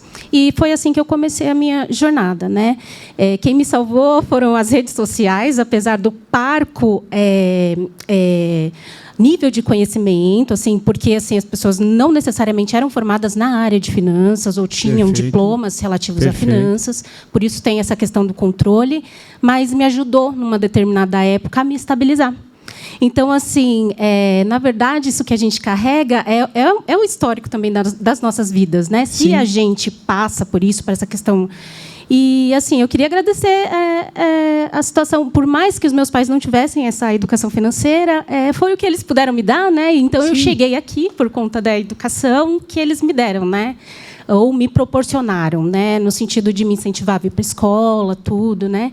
E estar aqui hoje em dia graças a eles. Então, às vezes, a gente se sente um pouco obrigado naquele sentido de também ajudar, né? A família. Sim. Então, seria assim, meio que mediar essas duas situações. E aí, assim, eu procurei, na época que eu precisava, né? Procurei informações e as redes sociais ali foram um apoio para mim. E, hoje em dia, assim, eu me sinto bem feliz, né? Do ponto de vista financeiro. Não, legal, bacana. Futebolístico, não? Futebolístico não, porque meu Verdão, olha... Não, vocês roubaram meu time domingo, hein? Que vergonha, hein? Mas deixa pra lá. Não, mas você sabe que você falou uma coisa aqui, que eu falo nas palestras, porque eu tive um bisavô italiano muito pobre. Está falando para o Luiz que um italiano veio para o Brasil em 1885. Eu, graças a Deus, consegui ir para a Itália 2 vezes. Cada vez que eu vou para a Itália, eu falo, o que o meu bisavô veio fazer aqui? Passava fome. Era uma pessoa humilde, simples, ignorante. Mas eu tive 2 bisavós ricos que morreram pobres. E um morreu rico e o dinheiro sumiu. Meu avô, do lado da minha avó materna, que também aposentou funcionária da prefeitura, ela era cozinheira de escola. Eu adorava ir buscar minha avó no centro educacional, né, que é lá no Tatuapé, onde ela trabalhava. O meu bisavô, ele foi um dos maiores empreiteiros das Minas Gerais. E ele morreu e os irmãos sumiram com dinheiro. E a minha bisavó, com muita sabedoria, na medida que podia, casou todas as filhas, porque percebeu que o casamento era a única garantia de que elas não iam passar fome. Olha a questão. E aí, outro dia, uma pessoa falou, então, você podia ter tido uma puta herança do seu bisavô, né? Eu falei, mas talvez não fosse eu. E se não fossem eles, eu acho legal quando você fala isso, eu não estaria aqui. O que eu posso fazer é deixar um legado.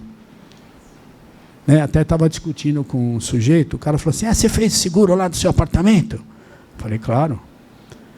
Por que você fez seguro contra acidente aéreo? Eu falei, porque eu moro no 27º andar, perto de um aeroporto. Mas se o helicóptero bater, você morreu. Eu falei, é verdade. E se eu não estiver em casa? Por que eu tenho que ser o azarado?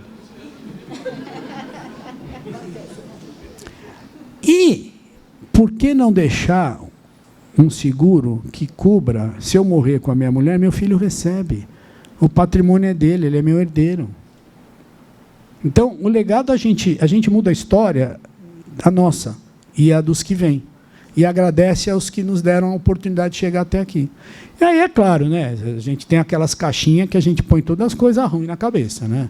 Não pensa você que não é diferente. Né? Toda terça, 8 da manhã, sabe o que eu estou fazendo? Terça, 8 da manhã, vamos ver se alguém acerta. Terça, 8 da manhã. Das 8 às 9. Terapia. Também não sou de ferro, entendeu? Né? E porque às vezes abre, sabe? Porque você não joga fora, né? Então abre a caixinha e a caixinha solta todas as coisas ruins. Então como é que você bota isso e fala, não, tem que botar dentro da caixinha e fechar. Porque a caixinha não vai sair. Né? Então acho bem bacana. Parabéns pela coragem de compartilhar isso, acho muito bacana. Legal. Imagina. Depois que eu descobri que os japoneses, né, eles têm essa cultura de poupança e o brasileiro não tanto, a gente descobre o quanto que é importante. Se você depois entrar na minha rede social, no prof.ricardo Rocha no Instagram, tem um videozinho que eu falei assim, a regra do japonês. Eu inventei a regra, mas falei que foi o meu amigo Otto Nogami, o maratonista. Falei que a regra não é minha, é dele. Ele concordou, né? Que é assim, poupe 20% do salário bruto. Você vai ser muito próspero. É fácil? Não. Não é. E se você quer saber como você vai ser próspero, lá no imposto de renda, você vê quanto foi a sua renda bruta anual, e imagine guardar todo ano 20%. Talvez no primeiro ano você não guarde. Guarde 5%. Do ano, não do, né? Porque no mês não deu, no outro aumenta. Aí no outro ano vai para 7%. E se você se organizar, você vai chegar nos 20%. Aí você aposenta, e antes de voltar a trabalhar, pelo amor de Deus, volte a trabalhar, você vai fazer... eu quero ir para a Europa. Espera acabar a guerra lá e você vai na Europa. Vai onde você quiser, vai no Japão, vai na China, América do Sul. E aí você pode viajar em períodos que são mais baratos. Na guerra também. Eu estou quase voltando para Israel. Eu já fui uma vez a Israel. É um lugar muito, muito impactante. Para quem é cristão ou judeu, né? É muito impactante. Nossa amiga lá tem... Oi, Mariana, meu nome. Depois você fala. Oi, Mariana. Agradeço pela palestra, muito legal. E, assim, queria saber uma questão da pandemia. Tá. Se você, por exemplo, na minha família, né, vou falar da minha realidade. Minha mãe, ela é microempresária, então, na pandemia, foi um sufoco danado. Nossa. Né? Sufoco, assim, muito, muito difícil, porque se não fosse eu com meu emprego, meu irmão também estabilizado, não sei o que teria sido, assim, né? Só que isso deu um start para ela, no sentido de que ela percebeu que ela precisava, de alguma forma, não passar por isso caso tivesse uma outra... De novo. Exatamente. E ela, agora, assim, todo mês ela guarda um pouquinho, que seja. Ótimo. E conseguiu já, assim, guardar uma boa quantia, tudo. Ela até aplicou em fundo que não dá para mexer, enfim, não entendo direito, meu irmão que ajudou ela. Mas se você percebeu esse movimento de que a pandemia trouxe coisas aprendizados, né, que as pessoas melhoraram essa questão ou se endividaram tanto que não conseguiram sair? Eu vou falar, por exemplo, o aprendizado dos professores. Numa quinta-feira, eu sou bom de memória, agora não lembro, eu sei que é quinta, não lembro se era 11 de março ou 13 de março, era uma quinta. A escola soltou um comunicado à noite, dizendo, a partir de amanhã a escola estará fechada. Aguardem. Ainda corri lá, consegui pegar um notebook, que o meu não funcionava, e eu tinha um desktop em casa. Como eu ia para a escola, quando eu queria um notebook, eu pegava no helpdesk, né? Ninguém no INSPER, pouquíssimas pessoas, 450 professores entre graduação e pós, conhecia o ambiente do Teams para dar aula online. Na segunda-feira, 450 professores estavam dando aula. Tudo ajudou. Foi um clima de guerra. Os alunos ajudaram. 2020, eles abriam a câmera. 2021, eles cansaram. Tudo bem. Que enche o saco também, né? Eu tenho um problema em casa, agora eu não tenho mais, que eu tenho banda larga lá. Não tinha. Eu tinha uma internet de 50 que não chegava onde eu tinha meu desktop. Onde eu tinha meu desktop, só para trabalhar no meu escritório em casa, era 10 de velocidade. Eu dei aula na segunda-feira, às 7h30 da manhã, com uma internet de 10. Com uma camisa escrito o nome da minha escola, e atrás eu coloquei o Prisma, que é o meu nome, com o logo da escola. Deu certo. A gente se superou. A guerra traz vários aprendizados. O que a gente não pode é esquecer da guerra. Né? Agora, eu tive a oportunidade de falar para empresários da educação que estavam em crise. Por quê? Os pais perdendo emprego, não iam pagar a escola, a inadimplência subiu, não tinha dinheiro nem para mandar o professor embora. Aí, num desses webinars, eu já tinha pedido uns dados, falei, agora eu quero falar primeiro para quem tem mais do que um imóvel. 75% dos caras que estavam chorando tinham mais do que um imóvel. Eu falei, venda. Vende. Você acredita em você? Na sua competência de empresário? Venda, pague os professores, recolha o fundo de garantia, fecha a escola, porque a pandemia vai acabar. Porque se não acabar, vamos todos morrer. Então, ter apartamento a mais a menos também não serve para nada. Ativo é para ser usado. Agora, os pequenos empresários sofreram muito, porque no Brasil a gente não tem mecanismos de empréstimo e os bancos não podiam ajudar, porque se a inadimplência subisse muito, porque é difícil, eu falo muito isso em outra aula de educação financeira, que o banco não empresta o dinheiro dele, empresta o nosso. E se ele não tiver sabedoria na hora de emprestar, é o nosso que ele não vai receber. Né?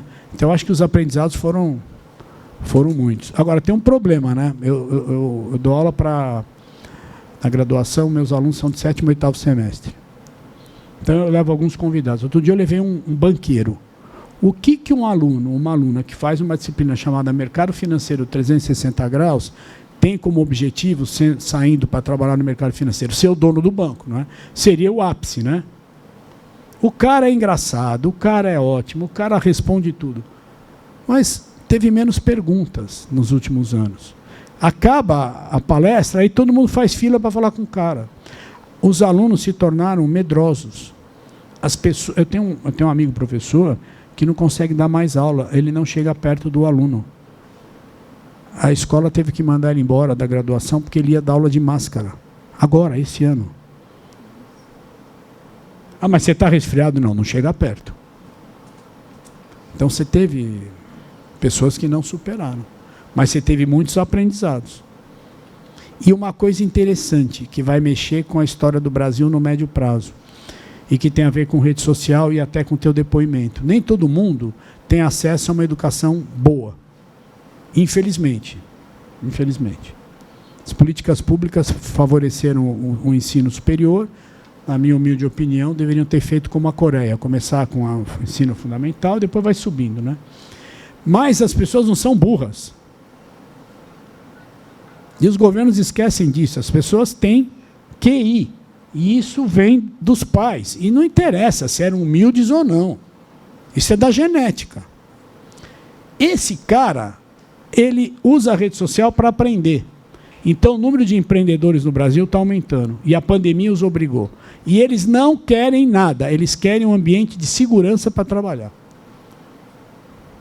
Tem até uns candidatos destrabelhados que tiveram muito voto, porque trabalhou em cima desse eleitor que quer ser empreendedor. Isso é bom para o Brasil. E foi fruto da pandemia. Eu não quero depender de ninguém. Eu quero depender da minha competência. Né? Tem a colega lá. Obrigado, viu, pela pergunta. Meu nome é Marli. Eu quero fazer... não é exatamente uma questão. Um depoimento que vem um pouco na contramão disso que você falou, da questão de emprestar dinheiro. Tá bom. A família da minha mãe, a gente tem um negócio que a gente chama de um financiamento familiar. Cada um, a seu modo, vai juntando lá o seu trocadinho no final do mês, não chega a 20%, mas a gente guarda. E quando a gente precisa de alguma... Né, alguém da família precisa, vai fazer um investimento, quer comprar um terreno, quer comprar uma casa, a gente consegue juntar um pouquinho de todo mundo e, ao invés de pegar um financiamento num banco, tal, a gente faz esse financiamento com a família. Cada um colabora lá com o que dá e depois cada um devolve, Perfeito. Porque sabe que o próximo também vai precisar e vai poder contar com aquele... Né?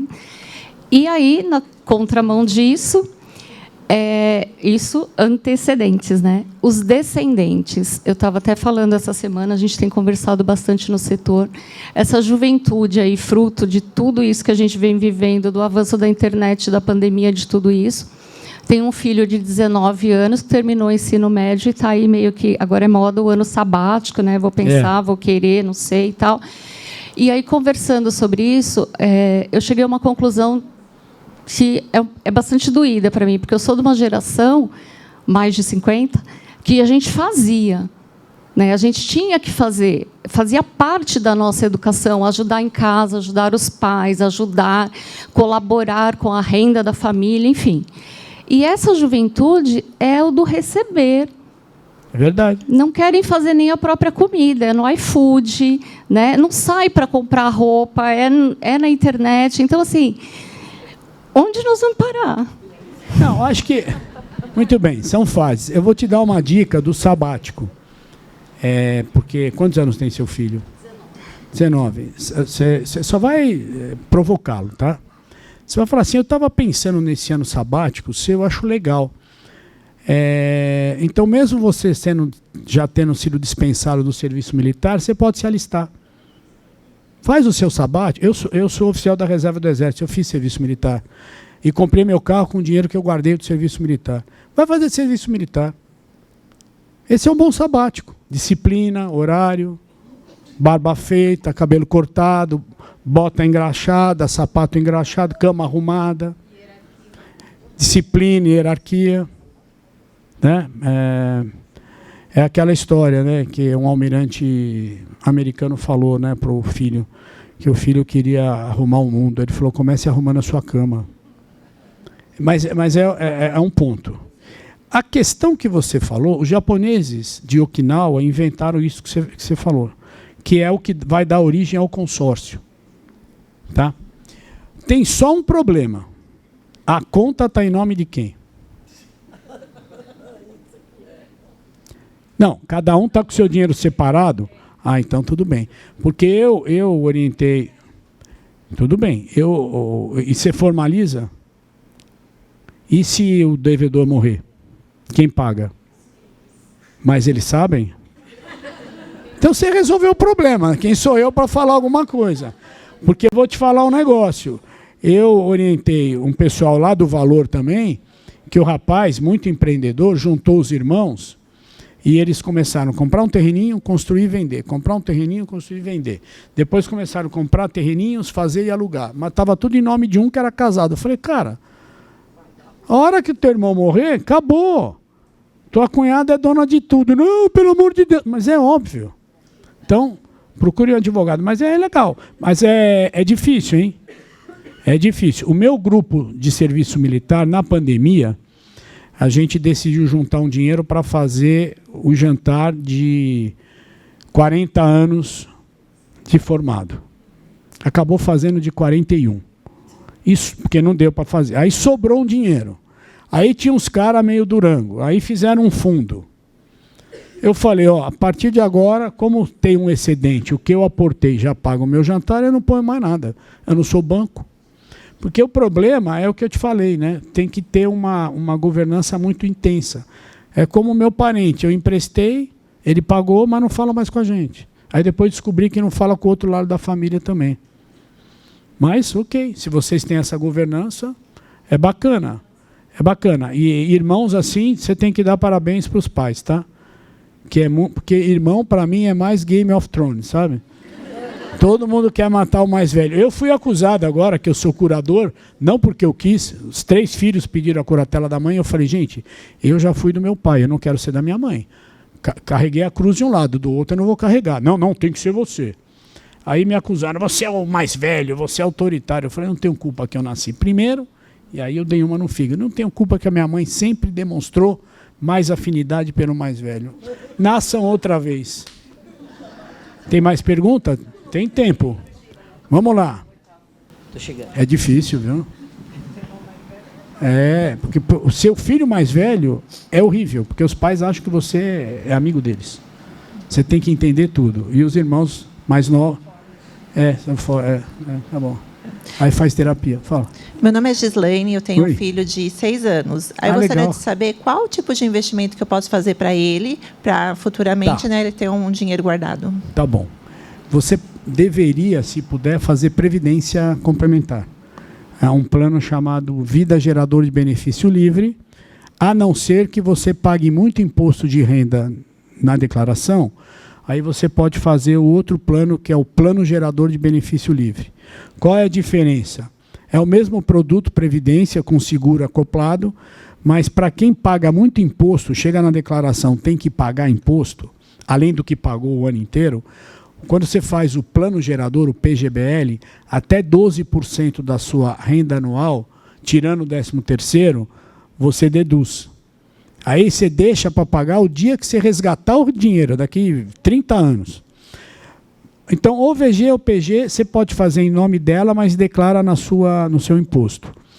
E na medida que ela vá evoluindo no entendimento das coisas, você vai dizendo que o dinheiro é dela, tá? Pelo amor de Deus.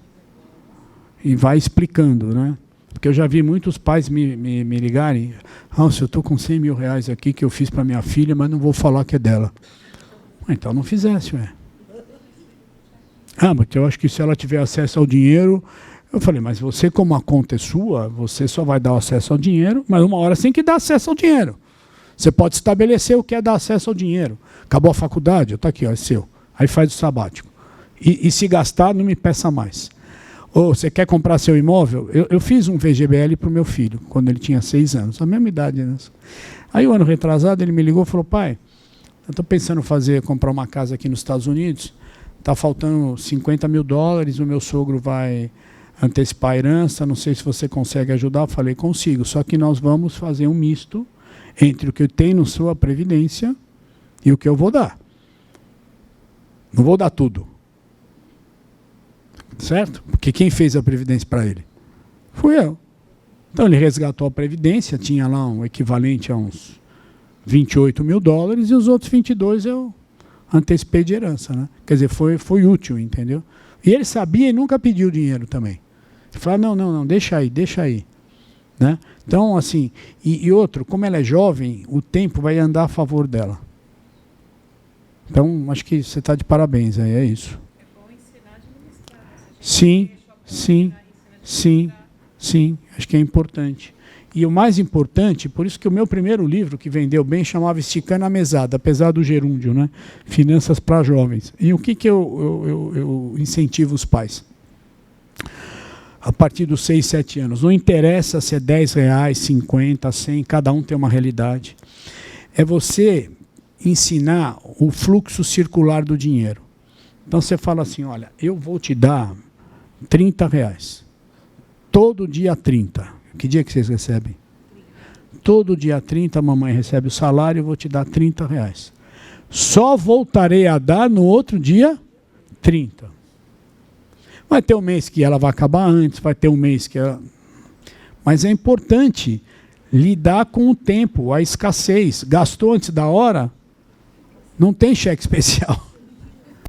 Entendeu? Não sei se respondi a tua pergunta. Tem mais perguntas? Não? Não? Acabou? Então, queria agradecer a Fabiana, ao Luiz, a vocês aqui, que heroicamente me aturaram aqui durante essa 1h30 aqui. Fico à disposição para voltar para outro tema, poder falar de investimentos, talvez, falar de previdência. E vou aproveitar para fazer uma propaganda aqui. Eu lancei, em maio, um livro chamado Planejamento Financeiro Pessoal e Gestão do Patrimônio, pela editora Manoli, 3ª edição. Eu vou mandar aqui para vocês o voucher de desconto do autor, se alguém quiser comprar no site da editora, aí eu mando o link direitinho. São vários autores, tem seguros, tem previdência, tem economia, tem planejamento sucessório, tem planejamento tributário, tem tudo que alguém precisaria ter acesso para começar a fazer o seu planejamento financeiro pessoal. São vários autores, é a 3ª edição, aí, sem falsa modéstia, a obra mais completa na América Latina sobre o tema. Mas eu vou mandar o voucher. Mesmo mandando o voucher, uma dica de quem é pão duro como eu. Se for comprar, veja quanto custa com voucher e veja quanto custa na Amazon. Às vezes na Amazon é mais barato. Aí você compra no lugar mais barato. E aí eu voltando aqui, quem comprar o livro eu faço uma dedicatória. Tá bom? Claro. Holding familiar. Hoje a gente trata muito o assunto holding, principalmente quando se fala em imóveis, para famílias que têm muitos bens imóveis, para fazer um melhor planejamento tributário. Então a holding tem que, antes de procurar o advogado, que você vai ter que ter um bom advogado, pensar o que você quer colocar dentro do balanço da holding, entendeu? E se a governança fica melhor dentro da holding ou não. Porque com a mudança da reforma tributária a partir do ano que vem, tem que avaliar isso. que o impacto até em aluguéis vai ser muito grande. Agora, é uma boa ideia para você estruturar vários ativos familiares. Que esse é uma questão, né, importante, que é também aquela pessoa que está muito imobilizada, né? Então, como é que eu faço a gestão de imóveis? Talvez a holding seja mais adequada, porque talvez valha a pena, se a família tem um consenso em manter o investimento nos imóveis, mas talvez não manter os imóveis atuais. Às vezes vende um, compra outro, realoca, né? Eu acho que é uma boa saída, mas precisa de um bom advogado.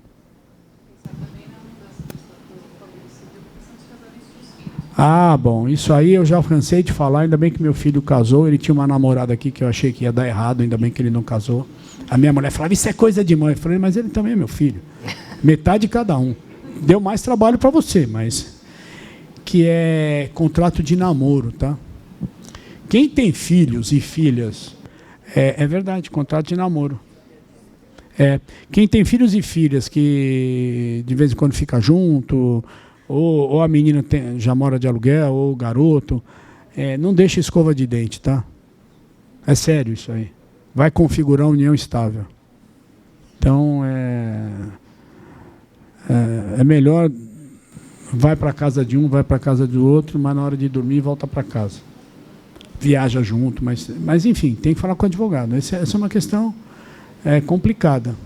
Não é tão simples configurar uma união estável. E só para encerrar, teve um rapaz de 28 anos que tinha uma namorada há 3 anos, que eles moravam juntos. Aí ele foi para um banco de investimento brilhante e naquele ano ele recebeu um bônus de 5 milhões de reais. Porque ele era genial, os caras quiseram deixar ele como sócio e tal. O sócio sênior marcou uma conversa com ele e antes de falar o valor do bônus, falou assim, você vai casar com essa moça?